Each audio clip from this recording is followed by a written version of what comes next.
degmada Runurgood ee gobolka Shabeellada Dhexe oo gelinkii dambe ee shalay ay ciidamada militariga Soomaaliya gacan ku haynta degmadan kala wareegeen ururka Al-Shabaab oo maamulayay 6dii bilood ee ugu dambeysay ayaa wararku waxa ay sheegayaan in ciidamo fara badan saacadihii ugu dambeysay halka lagu daadgureeyay ayna durba bilaabeen howlgallo ay ka sameynayaan dhulka hawdka deegaanada hoos yimaada degmadan oo wararku ay sheegayaan in xubnihii laga saaray shabaabka degmadan ay bilaabeen inay isku urursadaan.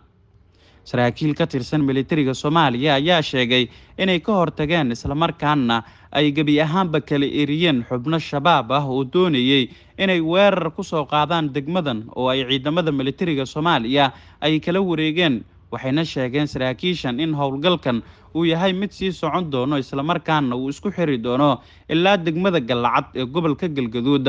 saraakiisha militariga ah ee warbaahinta la hadlay waxa ay xaqiijiyeen in ay doonayaan in gabi ahaanba ay ciidamada militariga la wareegay halkaas ay ku sii nagaadaan gacan ku haynta degmada Runurgood oo marin muhiim u ah xaqiijinta ammaanka deegaanka Daarunimca ee gobolka Shabeellada Dhexe. dhowr jeer oo hore oo ciidamada militariga Soomaaliya degmadan ay la wareegeen ayaa dib u soo gurasho waxa ay ka sameeyeen gacan ku haynta degmadan iyadoo saraakiishu ay ku tilmaameen in xeelad militari ay ahayd, balse hadda waxa ay sheegeen in degmadan ay ku sii nagaan doonaan isla markaana uga sii gudbayaan dhinaca degmada Galcad oo ay sheegeen saraakiisha in kaabiga ay ku hayaan saacadaha soo aadan ay gacanta ku dhigi doonaan degmada Galcad oo ay maamulaan xubno ka tirsan ururka Al-Shabaab. gaadiidka nooca dagaalka ayaa lagu daadgureeyay degmadan iyadoo uu qorshuhu yahay in saraakiisha ciidamada militariga horkacaysa ay ka maradhalayaan qorshahooda oo hadafka ugu weyn uu yahay in degmada Galcad ay ka saaraan Al-Shabaab halkaasna ay si toos ah ay ciidamada militariga Soomaaliya uga sii ambaqaadaan howlgalkooda iyadoo oo la xaqiijiyay in deegaano kale oo hor leh uu howlgalkan ku wajahan yahay.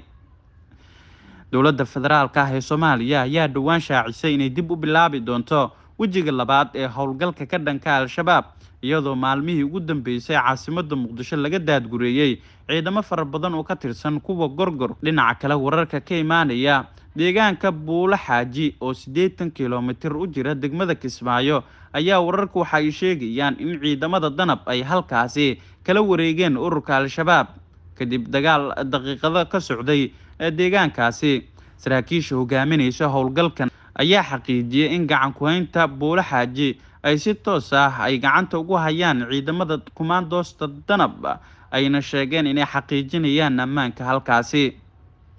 si kastaba ha ahaatee waxaa dhawaanahan socday dhaqdhaqaaqyo militari oo ka socday deegaano iyo degmooyin ka tirsan gobolada dalka Soomaaliya